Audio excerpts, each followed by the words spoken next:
Warning, the following ZipRecruiter radio spot you are about to hear is going to be filled with F-words. When you're hiring, we at ZipRecruiter know you can feel frustrated, forlorn even, like your efforts are futile, and you can spend a fortune trying to find fabulous people, only to get flooded with candidates who are just fine.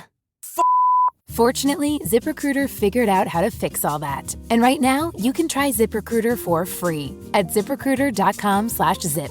With ZipRecruiter, you can forget your frustrations because we find the right people for your roles fast, which is our absolute favorite F word. In fact, 4 out of 5 employers who post on ZipRecruiter get a quality candidate within the first day. Fantastic! So, whether you need to hire 4, 40, or 400 people, get ready to meet first-rate talent. Just go to ZipRecruiter.com/zip to try ZipRecruiter for free. Don't forget, that's ZipRecruiter.com/zip. Finally, that's ZipRecruiter.com/zip.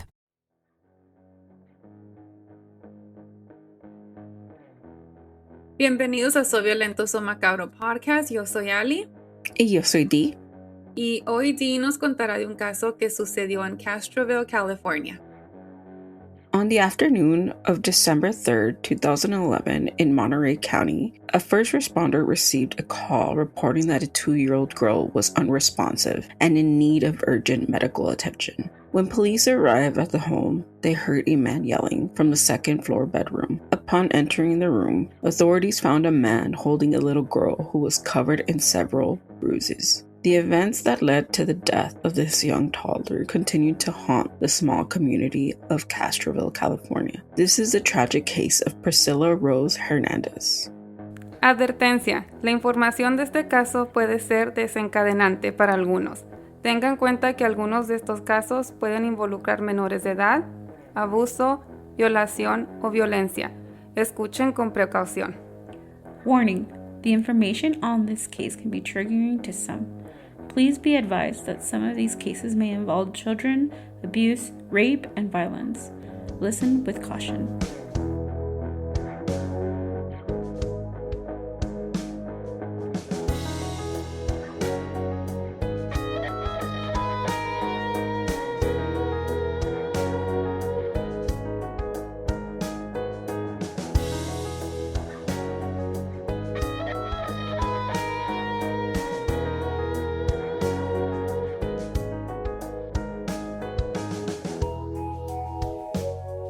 Priscilla was Priscilla. She was a very determined little girl, very, very intelligent. In fact, her older sister had asked me one time, she goes, "How come Priscilla knows all her colors and I don't?" So he had gotten very angry with that. He said she did it on purpose. She was just so full of life, just so full of life. Priscilla Rose Hernandez was born in Monterey, California on April 13th, 2009. While little is known about her biological father and mother, at the time of her death, Priscilla's mother was in a relationship with another man. So her parents had split up and her mom had started dating somebody else. This man was named David Leonardo. At the time, he was 25 years old. Priscilla lived with an older sister, her mother, and her mother's boyfriend. They were also expecting a baby. The family was growing even bigger at the time. Cora Zambrano, Priscilla's grandmother, described her as a spunky, happy 2-year-old girl with big brown eyes and curly hair. Cora told KION News that while the girls were under her care most of the days, they would also spend time in the care of David. Cora fondly recalls that her mornings together were, quote, "In the mornings when the girls would stay here, the oldest one would come out and hide under the chair. Priscilla, on the other hand, would run full speed and jump on my lap, and I would wrap my robe around her, and I'd ask them what they wanted for breakfast. And Celia would always look at me and say, 'Pancakes, Grandma, pancakes.'" So she had very fond memories of the girls. And the day that this happened was the only day that their grandmother couldn't take care of them. On the morning of December 3rd, 2011, David was caring for the girls after dropping their mother off at work. According to Cora, they went to the grocery store right after, where Priscilla began to act up. Once they returned home, David made some soup for the oldest daughter and placed Priscilla in the corner as punishment for her behavior at the store. Based on court documents, Priscilla eventually soiled herself while standing on the corner. Her grandmother told KSBW News, quote, "He said she did it on purpose. Remember, she was only 2 years old. His story is that he picked her up by one arm and hit her in the stomach. He hit her so hard that she bled out internally. Due to the force impact, Priscilla's small body became unresponsive. She died within minutes of impact." Entonces le dio duro. Yeah, he did. He really hit her really bad.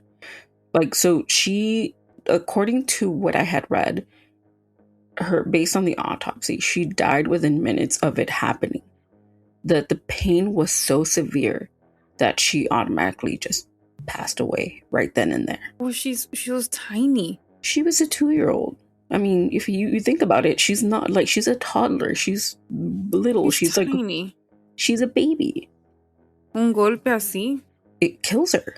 According to the police report, David admitted to punching Priscilla because she was crying and throwing a tantrum. He told detectives she was upset because her mother had left for work.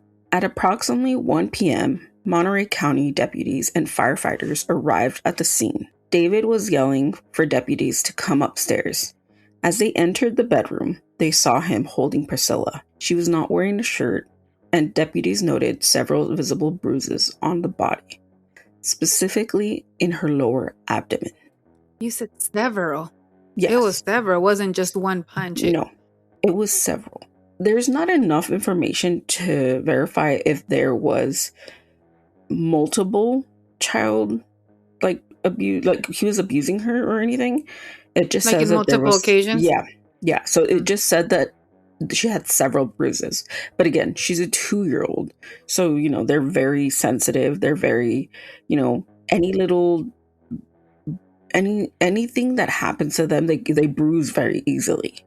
So even if it was that one punch or grabbing her by the arm and shrugging her or anything, she's gonna bruise. But the fact that she had many bruises kind of leads it to believe that she might have been getting hit by him multiple times. But we don't know because there's not enough evidence to show that actually happened. The investigation led to David's arrest after he confessed to hitting Priscilla in the abdomen out of anger. District Attorney Jeannie M. Passioni told KION News, quote, "Her eyes were open. Her body was pale and motionless. She was unconscious and her extremities were cool to the touch." It was then that they learned that Leonardo was the boyfriend of Priscilla's mother, and he was watching the children. The autopsy later revealed that Priscilla had numerous bruises across her body and had been smothered at the day that she was murdered.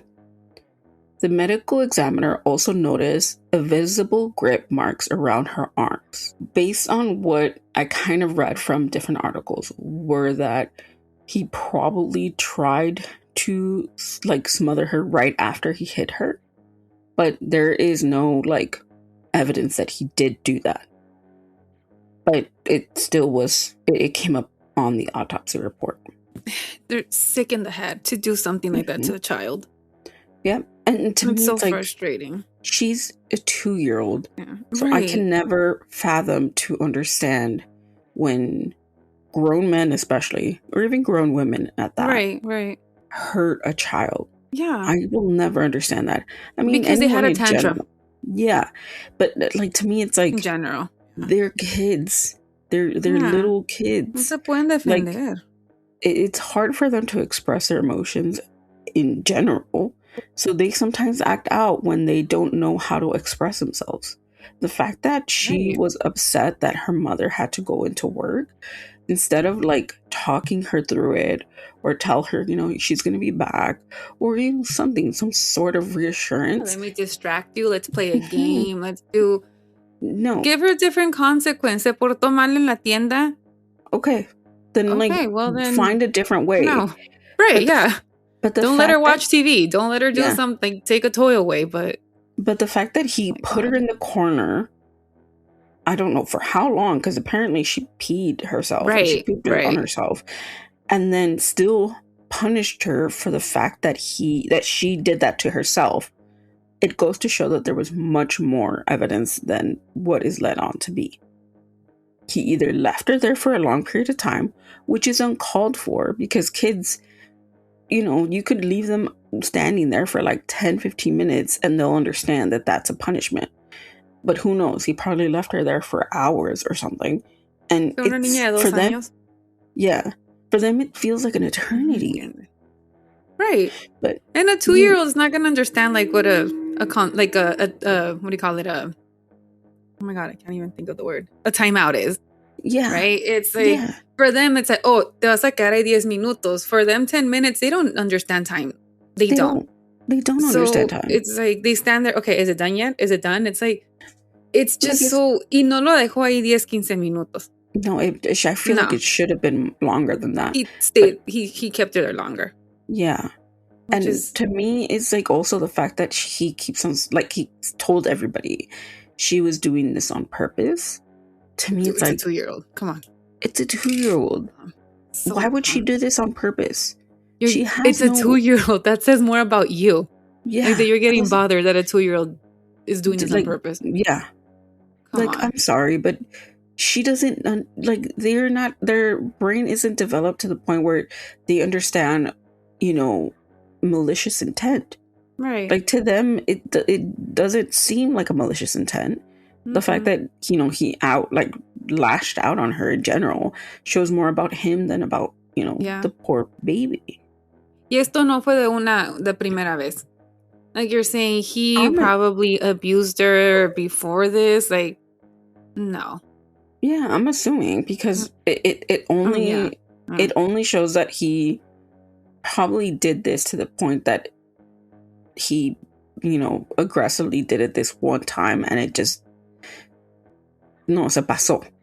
Los golpes que tenía en el cuerpo, were they old or they didn't say that? They didn't say it? Like, according to the reports, it doesn't say if it was, which kind of is the reason that Cora began to be upset because of what happens later on in the case. And I don't know. I mean, maybe this all happened in that one instance because I don't know. I would assume if the grandma, la maternal grandmother, saw the bruises on Priscilla, she probably would have said something. Yeah. Right? She would have said something. I'm assuming a lo mejor todos esos golpes que la niña tenía fueron de ese instante. Yeah. I mean, like you said, we don't know. The only thing we can do is assume what happened. Right. Either way, it still isn't the proper way to go about things. During the legal proceedings, a psychologist found that David had significant gaps in his self-awareness. Quote, his identified triggers of violence were interpreted to have minimal relevance with his actions in committing the offense. He was encouraged to focus on developing the insights into his triggers for antisocial conduct and particularly regarding family relationships. According to KION News, David reported that on the day he killed Priscilla, he felt he had lost control of his relationship with her mother, which led him to lash out on the child. On February 20th, 2014, Monterey County Judge Larry Hayes sentenced David Leonardo to 15 years to life in prison. David was initially granted parole on October 2022, but that decision was overturned by California Governor Newsom in 2023. It was largely due to the efforts of the community and Priscilla's family, who wrote letters to Governor Newsom to prevent his release. However, on April 23rd, 2024, the California Board of Parole hearing granted David Leonardo parole for second time, despite fierce protests against him from the community and Priscilla's parents and her grandmother. This time, Governor Newsom did not overturn the grant. The district attorney office argued against the release, stating that Leonardo did not quote, demonstrated true remorse, instead engaging in self-serving deceptions and pressure management, which means Leonardo eventually took many, classes and college courses within the prison system in order to, get good behavior and get the kind of okay from the board of parole. That's kind of what happened and why everybody's like, oh my God, he did such a good job. Court records indicated that Leonardo completed college courses and participated in various prison programs, which led board suggested showed no longer posed a risk to the community. I don't know how I feel about rehabilitation. That's what I'm saying. I don't know. I feel like there has to be a line when it comes to that. I feel not every person depending on the what they went in for. Exactly. He killed a child. He killed a child and blamed it on her and said that she did it on purpose. Are you going to tell me that doesn't sound absolutely insane? No, he completed some college courses. He behaved well, so... He behaved well in prison. Let's let him go. Because he doesn't have a risk in society. Trust me, I get it. I was upset when I read that. They concluded that he had sufficient mitigated his risk for domestic violence and to develop the necessary coping skills to maintain healthy relationships. Priscilla's family remained outraged, and Priscilla's grandmother, Cora, told SF Gate News that the Board of Parole failed to focus on the gravity of the crime. She said, quote, "It was all about good he had done in prison. It's not about the impact that he had on the family. My family is totally destroyed because of this. I just see him getting out and doing it again." In her letter to the board, Cora expressed deep concerns about the safety of Priscilla's older sister. While Cora has been grieving her granddaughter for 14 years, the outcome of parole hearing has given her a new mission. She stated, quote, "I want justice for her. We don't have a registry for violent criminals, only for sex offenders. That's my new goal now." It remains unclear if David has already been released. According to court documents, he had certain requirements to complete before his final program so he could re-enter society. While the legal system moved on to a new chapter for David Leonardo, Priscilla's family continues to turn their grief into action, fighting for future violent offenders and tracking them and held accountable. They ensure that her name isn't just a remembrance for how she was killed, but for the light she brought to their lives in her 2 short years. This is a tragic case of Priscilla Rose Hernandez. Everything comes back. I mean, it's like living it over and over. And I still have to fight for her. To make sure there's letters and petitions and everything else out there to keep him in. That's one thing I want the governor also to know. I had to see my granddaughter come out in a body bag. And I'm never going to be able to forget that. Infuriating because he said she did it on purpose. Now remember, she was only 2 years old. And his story is that he picked her up by one arm and hit her in the stomach. And he hit her so hard that she bled out internally. It was all about how good he had done in prison. It's not the impacts he's done on the family. My family's totally destroyed. I think that we're just too lenient. I see him getting out and doing it again. It's not fair that he gets to walk the streets and he gets to have freedom. People that sell drugs in there longer than he does people that kill kids. Justice is definitely not being served. Definitely not. And this was the case for this week. Our hearts go out to Priscilla's family and friends and the community that, still has her remembrance of what happened that day. Our hearts truly go out to Cora, who keeps trying to push for new legislation to get, awareness of, tracking these individuals and seeing if they have any more repeated offenses in case they do have some towards, the future. So again, we would like to hear from you guys. We want to know what you guys think about this case, your thoughts on his release. Do you feel like the Board of Parole failed the Hernandez family? And do you agree with Cora if there should be some sort of tracking when it comes to violent offenders that have been re-released to the public? We would love to know what you guys think. Sex offenders, right? It's exactly. There's like sex offenders, people know. There's an app. There's like a way to know and identify people around you that have committed sex offense. And it would also be great to have that same feature be applied to people who have committed violent offenses and have actually served time as well, because we know that sometimes these people serve jail time and aren't being, monitored. Right. And then they don't, unfortunately, there's been cases where these people don't learn and they get into relationships and the partner that they're with, they don't know their history. Right. They don't know when to escalate. Exactly. Yeah. So definitely would be something great to know.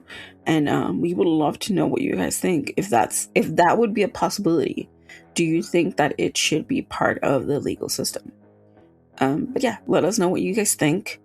We have our social media platforms open for you guys if you guys want to talk about these topics. We have Twitter, or X as it's known now. We have Facebook, Instagram Reels. Instagram Reels is the same thing. Blue Sky, TikTok, and YouTube. You can find us at @SV_podcast, or type in Surveillance Macabro podcast on the search bar and we should pop up. Leave us comments, a direct message. Let us know what you think about this case and your thoughts on it. We would also probably add a poll to wherever we can, so we can know your opinions on it, and you guys can click buttons and vote on your thoughts on it. We will leave that in the description of the reel and the TikTok video. I think we can do that on Facebook as well. Anyways, you'll see it there.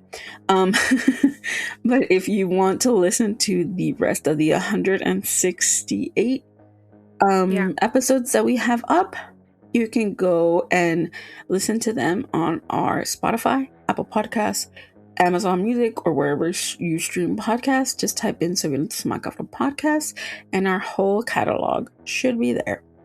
And yeah, am I forgetting anything? Nope. Okay. Yeah. So we apologize for no episode last week.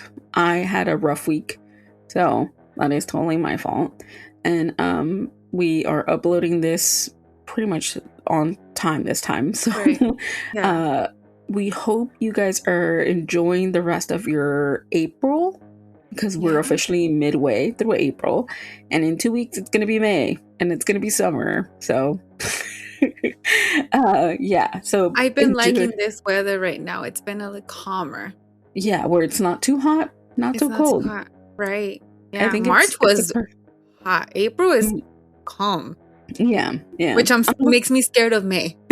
Yeah. I'm like, how is it gonna be? At this point, we can't even predict the weather. So yeah. Also, recommendations. I think I have 2 recommendations. I am watching none. I'm watching the Testament. What's new? I know, exactly. I'm watching the Testament. It's the second part of the Handmaid's Tale. It's the version of the kids. Crazy. I enjoyed it very well.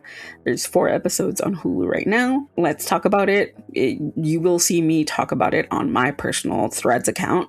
So if you want to chit chat about it, it's there. I've also watched, I think it's called, let me see, double checking the name of it. The next one is a Netflix docu-series. It's about students going abroad and studying abroad. It's crazy because it's a company that hosts tours around Europe, and it's a whole thing. It's a crazy case.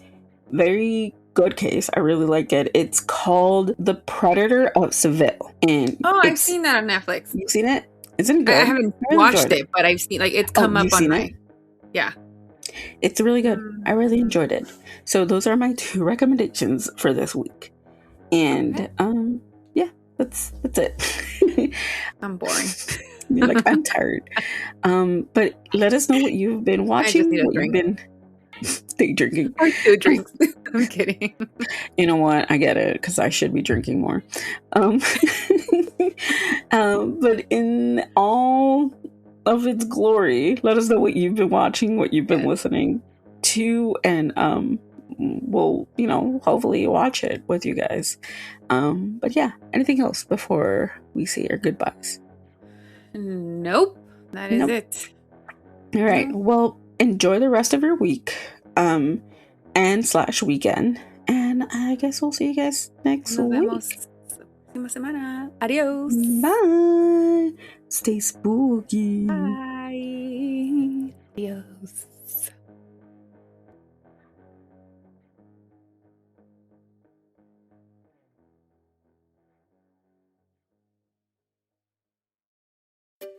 Finding great candidates to hire can be like, well, trying to find a needle in a haystack. Sure, you can post your job to some job board, but then all you can do is hope the right person comes along. Which is why you should try ZipRecruiter for free at ZipRecruiter.com/zip. ZipRecruiter doesn't depend on candidates finding you. It finds them for you. Its powerful technology identifies people with the right experience and actively invites them to apply to your job. You get qualified candidates fast. So while other companies might deliver a lot of hay, ZipRecruiter finds you what you're looking for. The needle in the haystack. See why 4 out of 5 employers who post a job on ZipRecruiter get a quality candidate within the first day. ZipRecruiter, the smartest way to hire. And right now, you can try ZipRecruiter for free. That's right, free at ZipRecruiter.com/zip. That's ZipRecruiter.com/zip. ZipRecruiter.com/zip.